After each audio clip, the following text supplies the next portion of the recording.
ನಮಸ್ಕಾರ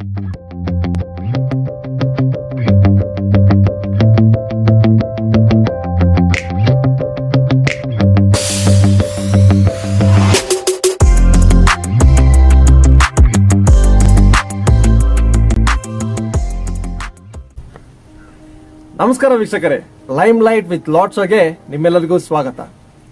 the eyes only see what the mind can comprehend. So ಸಿನಿಮಾಗಳಲ್ಲಿ ಕೆಲವು rolls ನಲ್ಲಿ ಆಕ್ಟರ್ ನ ನೋಡಿದಾಗ ಅವ್ರು ನಿಜ ಜೀವನದಲ್ಲೂ ಹಾಗೆ ಇರ್ತಾರೆ ಅಂತ ಅನ್ಕೊಂಡ್ಬಿಡ್ತೀವಿ. ಸೊ ಈ ವಾರದ ಅತಿಥಿಯಾಗಿರುವಂತಹ ನೀತು ಶೆಟ್ಟಿ ಅವರು ನಾನು ನೋಡಿದ ಹಾಗೆ ಸೋಷಿಯಲ್ ಮೀಡಿಯಾದಲ್ಲಿ ಮೋಸ್ಟ್ ಆಕ್ಟಿವ್ ಸೆಲೆಬ್ರಿಟಿ, ಬಹಳ ಕೈಂಡ್ ಹಾಗೂ ವೆರಿ ಗ್ರೌಂಡೆಡ್ ಪರ್ಸನ್. ಸೊ ಒಂದು ವಿಡಿಯೋ ಬೈಟ್ ಮುಖಾಂತರ ಅವ್ರನ್ನ ಈ ಶೋಗೆ ವೆಲ್ಕಮ್ ಮಾಡೋಣ.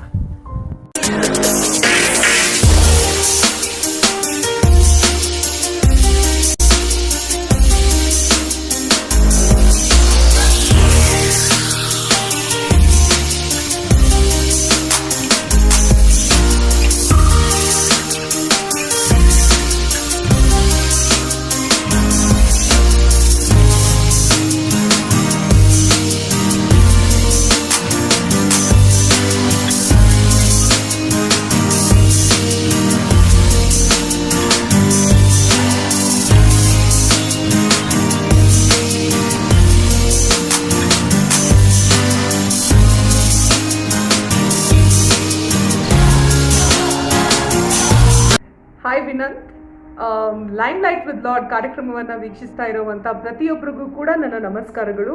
And thank you for having me on this show. We are very honour to have you on our show. ನಿಮ್ಮ ಕುಟುಂಬದ ಬಗ್ಗೆ ನೀವು ಏನು ಹೇಳ್ತೀರಾ? ಸೊ ನಾವು ಮೂಲತಃ ಮಂಗಳೂರವರು. ಆ್ಯಂಡ್ ನನ್ನ ತಂದೆ, ನಾನು ಅರೌಂಡ್ 2011 ನಾನು ಅವ್ರನ್ನ ಕಳ್ಕೊಂಡೆ. ಬಟ್ ನಮ್ಮ ತಾಯಿ ಮಂಗಳೂರಲ್ಲಿ ಸಿಂಡಿಕೇಟ್ ಬ್ಯಾಂಕಲ್ಲಿ ಕೆಲಸ ಮಾಡ್ತಾಯಿದ್ರು. ಆ್ಯಂಡ್ ನನ್ನ ತಂಗಿ ಇವಾಗ ಅವಳು ಲಂಡನ್ನಲ್ಲಿ PhD ಮಾಡಿ she is a lecturer. So ನಾನು ಹೈಸ್ಕೂಲಲ್ಲಿ ಇರಬೇಕಾದ್ರೆ ನಮ್ಮ ತಾಯಿ ಅಂದ್ಕೊಂಡ್ರು, ನಿನಗೆ ಆ್ಯಕ್ಟಿಂಗಲ್ಲಿ ಅಷ್ಟೊಂದು ಇಂಟ್ರೆಸ್ಟ್ ಇದೆ ಅಂತಂದರೆ ಇಟ್ಸ್ ಬೆಟರ್ ನಾವು ಬೆಂಗಳೂರಿಗೆ ಟ್ರಾನ್ಸ್ಫರ್ ತೊಗೊಂಡ್ರೆ ನಿನಗಲ್ಲಿ ನಿನ್ನ ಕರಿಯರ್ಗೆ ಸಹಾಯ ಆಗುತ್ತೆ ಅಂತ ಅವ್ರು ಆವಾಗಲೇ ಅಷ್ಟು ಯೋಚನೆ ಮಾಡಿದ್ರಿಂದ. ಆ್ಯಂಡ್ ಆಲ್ಸೋ ನನ್ನಲ್ಲಿ ಆವಾಗ ಆ ಥರ ಒಂದು ಟ್ಯಾಲೆಂಟ್ ಮತ್ತು ಅದೊಂದು ಡಿಸೈರನ್ನು ನಾನು ತುಂಬ ಅವ್ರಿಗೆ ಹೇಳ್ತಾ ಇದ್ದೆ, ನಾನು ಆ್ಯಕ್ಟ್ರೆಸ್ಸೇ ಆಗೋದು ಅಂತ. So she took this decision. And ಇವಾಗ 14 ವರ್ಷ ನಾನು ಆಲ್ಮೋಸ್ಟ್ ಇಂಡಸ್ಟ್ರಿನಲ್ಲಿ ಕಂಪ್ಲೀಟ್ ಮಾಡಿದ್ದೀನಿ. That's definitely because of my family. ನೀವು ಆಕ್ಟಿಂಗ್ ಫೀಲ್ಡ್ಗೆ ಬರಲು ಮಾಡಿರುವಂತಹ ತಯಾರಿಗಳು ಹಾಗೂ ನಿಮಗೆ ಆ ಫಸ್ಟ್ ಆಪರ್ಚುನಿಟಿ ಹೇಗೆ ಕ್ರಿಯೇಟ್ ಆಯಿತು? ಆ್ಯಕ್ಟಿಂಗ್ ಫೀಲ್ಡ್ಗೆ ಬರೋಕ್ಕೆ ತಯಾರಿ ಅಂತಂದರೆ, ನನಗೆ ತಯಾರಿ ಅಂತ ಹೇಳೋಕ್ಕೂ ಹೆಚ್ಚಾಗಿ ನನಗೊಂದು ಮನಸ್ಸಲ್ಲಿ ಒಂದಿತ್ತು, ಏನಂದರೆ ನಾನು ದೊಡ್ಡೊಳಗ ಮೇಲೆ ಆ್ಯಕ್ಟ್ರೆಸ್ಸೇ ಆಗೋದು ಅಂತ. ಸೊ ಹಾಗಾಗಿ ಆ ಕಲೆಯನ್ನು ನಾನು ಅದ್ರ ಮೇಲೇ ತುಂಬ ಗಮನ ಕೊಡ್ತಾ ಇದ್ದೆ. ಇವಾಗ ಸ್ಕೂಲಲ್ಲಿ ಯಾವುದೇ ಒಂದು ಶೋ ಇರ್ಬೋದು, ಯಾವುದೇ ಒಂದು ಸ್ಕೂಲ್ ಡೇ ಅಥವಾ ಏನೇ ಪ್ರೋಗ್ರಾಮ್ ಇರ್ಬೋದು, ನಾನು ಯಾವುದ್ರಲ್ಲಾದರೂ ಒಂದು ನನಗೆ ಅವಕಾಶನೂ ಬರ್ತಾಯಿತ್ತು. ಆ್ಯಂಡ್ ನಾನು ಕೂಡ ಅದ್ರಲ್ಲಿ ಪಾರ್ಟಿಸಿಪೇಟ್ ಮಾಡ್ತಾಯಿದ್ದೆ. ಸೊ ಆ ಸ್ಟೇಜ್ ಫಿಯರ್ ಅನ್ನೋದು ನನಗೆ ಬರದೇ ಇರೋ ಥರ ನಾನು ಆವಾಗಲೇ ಟ್ರೈ ಮಾಡ್ತಾಯಿದ್ದೆ. ಆ್ಯಂಡ್ ಅದಾದಮೇಲೆ ನನಗೆ ರಂಗಭೂಮಿಯಿಂದ ಕೂಡ ಅವಕಾಶ ಸಿಕ್ತು. ಸೊ ರಂಗಭೂಮಿಯಿಂದ ಆಮೇಲೆ ಸೀರಿಯಲ್ಗೆ ಅವಕಾಶ ಬಂತು. ಸೊ ಸೀರಿಯಲಿಂದ ಮತ್ತು ಸಿನಿಮಾಗೆ ಅವಕಾಶ ಬಂತು. ಸೊ ಥ್ರೂ ಔಟ್ ನನಗೆ ಆ್ಯಕ್ಚುಲಿ ಸ್ಕೂಲಿಂದ ಇಮಿಡಿಯೇಟ್ಲಿ ನನಗೆ ಬೇರೆ ಮಕ್ಕಳ ಥರ ನನಗೆ ಒಂದು ಕಾಲೇಜ್ ಲೈಫ್ನ ಎಂಜಾಯ್ ಮಾಡುವಷ್ಟು ಟೈಮ್ ಸಿಕ್ಕಿಲ್ಲ. ಬಿಕಾಸ್ ಇಮಿಡಿಯೇಟ್ಲಿ ನನಗೆ ಆ್ಯಕ್ಟಿಂಗ್ ಅವಕಾಶಗಳು ಅದು ಹೇಗೆ ಅಂತ ಗೊತ್ತಿಲ್ಲ, but it was a beautiful thing that happen in my life.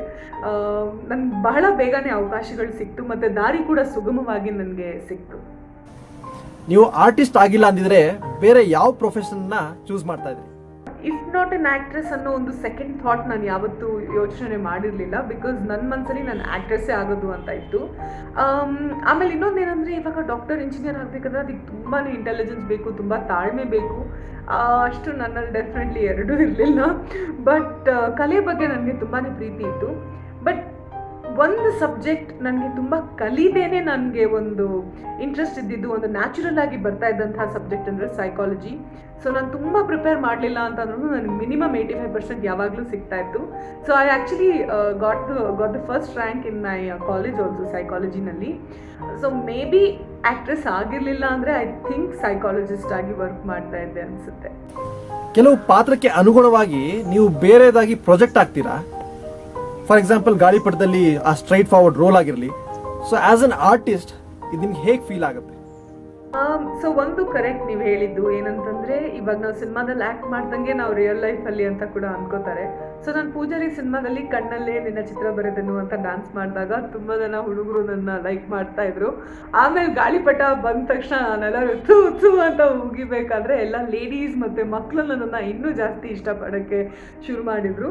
But ಹೌದು, ಆ ಟೈಮಲ್ಲಿ ನನಗೆ ಗಾಳಿಪಟ ಟೈಮಲ್ಲಿ ನನಗೆ ಅದೇ ಥರ ಎಷ್ಟು ಕ್ಯಾರೆಕ್ಟರ್ಸ್ ಬಂತು ಅಂತಂದರೆ ಕಡೆಗೆ ನನಗೆ ಅನ್ಸೋಕ್ಕೆ ಶುರುವಾಯಿತು ಆ ಕ್ಯಾರೆಕ್ಟರ್ನ ಮಾತ್ರ ಅವರು ಕೆಲವು ಸಿನಿಮಾಗಳಲ್ಲಿ ಆ ಕ್ಯಾರೆಕ್ಟರ್ ಫೇಮಸ್ ಆಗಿರೋದ್ರಿಂದ ಅದನ್ನು ಕ್ಯಾಶ್ ಮಾಡ್ತಾ ಇದ್ದಾರೆ ಬಿಟ್ಟರೆ, ಅಂದರೆ they cashing in on that, but ಆ ಮೂವಿಗೆ ಅಂದರೆ ಬೇರೆ ಮೂವಿಗೆ ಅಷ್ಟೊಂದು ಸಬ್ಸ್ಟೆನ್ಸ್ ಇರಲಿಲ್ಲ ಅಂತ ನಾನು ಆ ಪಾತ್ರಗಳನ್ನ ಆಮೇಲೆ ಬಿಡಬೇಕಾಯ್ತು.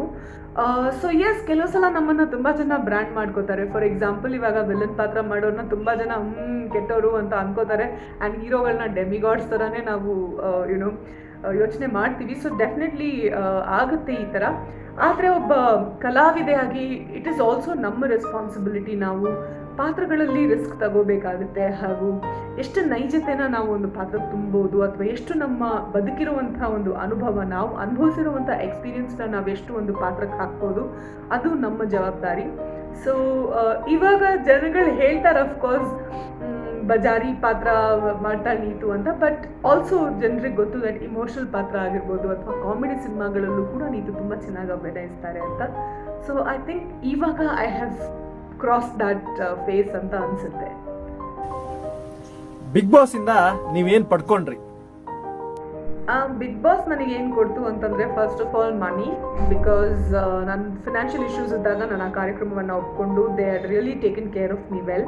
So there was a good payment ಅದಕ್ಕೆ. ಸೊ ಬಿಗ್ ಬಾಸ್ ದುಡ್ಡು ಕೊಡ್ತು. ಆ್ಯಂಡ್ ಅಫ್ಕೋರ್ಸ್ ಕೆಲವು ನನ್ನ ಫ್ರೆಂಡ್ಸ್ ಅಂತ ನಾನು ಅಂದ್ಕೊಂಡಿದ್ದವರು ಫ್ರೆಂಡ್ಸ್ ಆಗಿರಲಿಲ್ಲ, ಆ್ಯಂಡ್ ಯಾರ ಜೊತೆ ನನಗೆ ಟಚ್ಚೇ ಇರಲಿಲ್ವೋ ಅವರು ನನ್ನ ಫ್ರೆಂಡ್ಸ್ ಆದರು. ಸೊ ಒಂದು ಫ್ರೆಂಡ್ಶಿಪ್ನ ಅರ್ಥ, ಆಮೇಲೆ ಲೈಫಲ್ಲಿ ನಾವೇನು ಮಾಡ್ತೀವಿ, ಜನಗಳು ನಮ್ಮನ್ನು ಯಾವ ಥರ ಗ್ರಹಿಸ್ತಾರೆ. ಸೊ ಆ್ಯಂಡ್ ಆಲ್ಸೋ ಅದರಲ್ಲಿ ಪ್ರತಿ ವಾರ ಒಂದೊಂದು ಡಿಫ್ರೆಂಟ್ ಟಾಸ್ಕ್ ಇರೋದು ನೀವು ನೋಡಿರ್ತೀರ. ಸೊ ಆ ಟಾಸ್ಕಿಂದ ನಮಗೆ ಅದು ಜಸ್ಟ್ ಎಂಜಾಯ್ಮೆಂಟ್ ಟಾಸ್ಕ್ ಅಂತ ಮಾತ್ರ ಅಲ್ಲ, ಬಟ್ ಆ ಟಾಸ್ಕಲ್ಲಿ ನಾವು ಕಲಿಯೋದು ಪರ್ಸ್ನಲಿ ತುಂಬಾ ಇರುತ್ತೆ. ಸೊ ಹಾಗಾಗಿ ತುಂಬ ಒಂದು ಒಳ್ಳೊಳ್ಳೆ ಲೆಸನ್ಸ್ ನಾನು ಬಿಗ್ ಬಾಸ್ ಟೈಮಿಂದ ನಾನು ಕಲಿತೆ ಅಂತ ಹೇಳ್ಬೋದು. ನಿಮ್ಮ ಜೀವನದಲ್ಲಿ ಆದಂತಹ ಒಂದು craziest fan moment? Craziest fan moment ತುಂಬಾ ಇದೆ. ಮತ್ತು ಫ್ಯಾನ್ಸ್ ಅಂತ ಹೇಳೋದಕ್ಕಿಂತ ನಮ್ಮ ಸಿನಿಮಾಗಳನ್ನ ನೋಡಿ ನಮ್ಮನ್ನು ಇಷ್ಟಪಟ್ಟಿರೋರು ನಮಗೆ ತೋರಿಸೋ ಪ್ರೀತಿ ಮಾತ್ರ.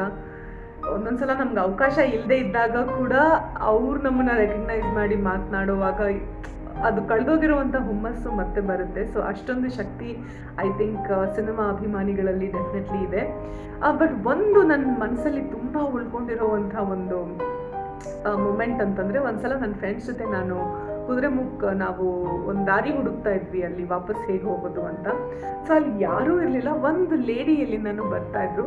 ಸೊ ನಾನು ಜಸ್ಟ್ ವಿಂಡೋ ಡೌನ್ ಮಾಡಿಬಿಟ್ಟು ಅವ್ರಿಗೆ ಕೇಳಿದೆ, ಮೇಡಮ್ ಎಲ್ಲಿ ಹೋಗೋದು ಇಲ್ಲಿ ರೂಟ್ ಬಗ್ಗೆ ಕೇಳಿದೆ.